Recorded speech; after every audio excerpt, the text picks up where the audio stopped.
It's a bit of a minefield these days, and pretty well anybody can get mad at you for the slightest thing, and you've no idea what you did or that you would get that way before you even started. But let me give you a couple of examples.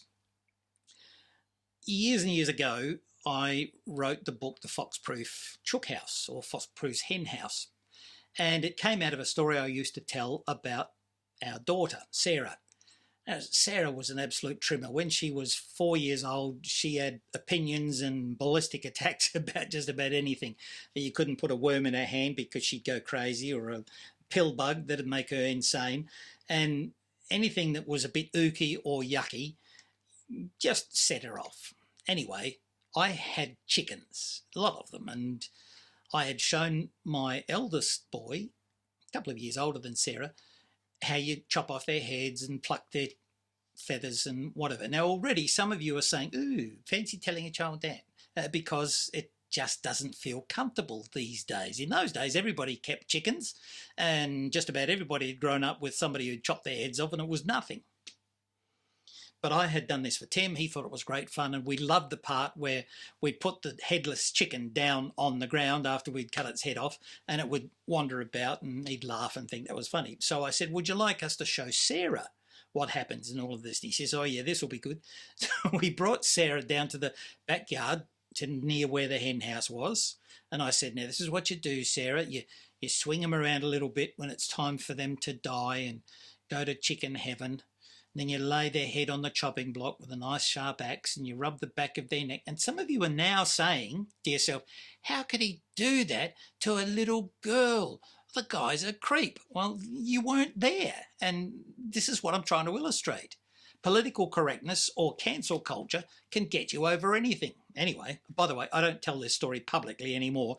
It's just between you and me, all right, for illustration purposes. So I used to tell it because it's great. I then chopped the chicken's head off, popped it down by its back legs on the ground, and absolute chaos broke loose. First of all, it shook its body so that the blood from its neck oozed over Sarah's leg, and these are my new school sandals, and she screamed and ran inside calling, Mom, Mom. The funny thing happened. The vortex she created as she ran away sucked the headless chook somehow into her vortex, and it chased her up the yard going, well, you know, if I can use my, like this. Well, she stopped about 20 metres up the yard to turn around and give me another mouthful about her school shoes, only to see lurching towards her was this headless animal. Well, I reckon she sucked all the oxygen out of the suburbs of Mitcham, Kingswood and Fullerton, even Springfield, where the rich people lived, and off she went inside screaming again, hoping that Mummy would rescue her. Well, Mummy was 7 months pregnant with twins at the time, and Mummy had collapsed on the floor, laughing hysterically, and couldn't believe our luck in this chook taking off the way it did. She ran into her room and she screamed that she hated me, hated us, hated chickens, and from that day to this, she's never eaten chicken and dry reaches when she comes across a feather in something. Well, I used to have audiences in stitches about that story. But when was that? How old is she now? That's 40-something years ago. People are different today. And I don't think a lot of them worry about the ookiness of a story for themselves. They worry on behalf of other people in the audience who might worry.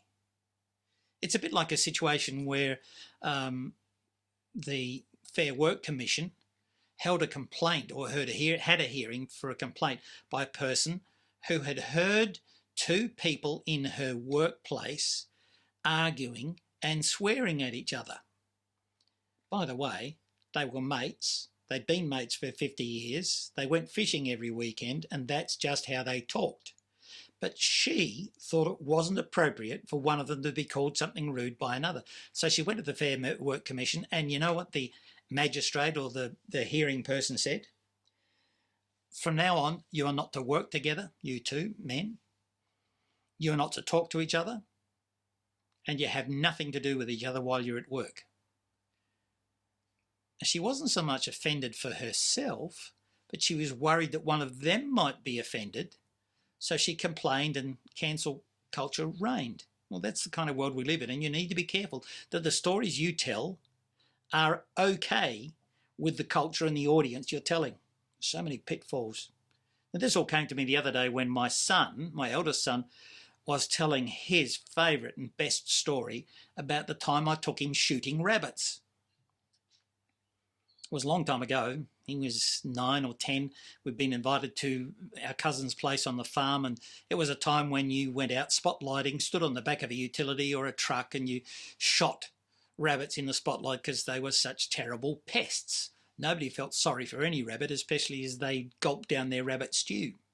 Different today, because animals have to be protected and cared for and loved, and well, that's all fair enough. But Timmy tells this great story. He says, I was in the back of the ute. They said, would you like a shot?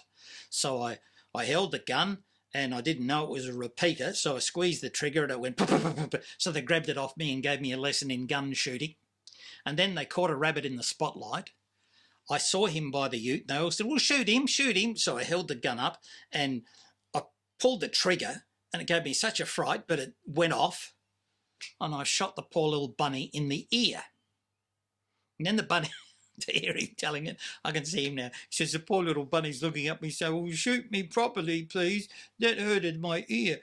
So he held the gun and shaking and quivering and everybody yelling at him. He shot it again, and this time he shot it in the toe.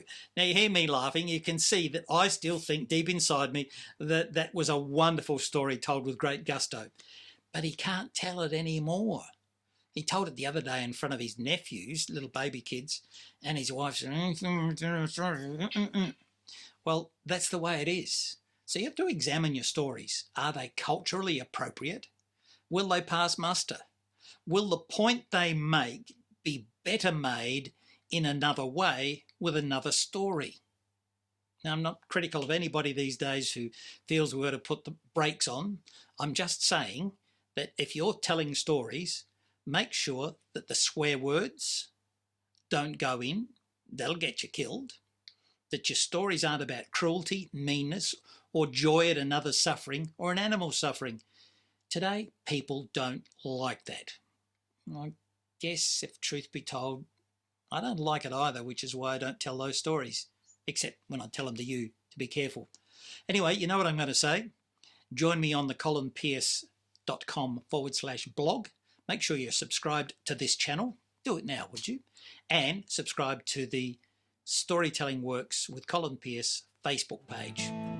And remember, storytelling works, so let it do its job.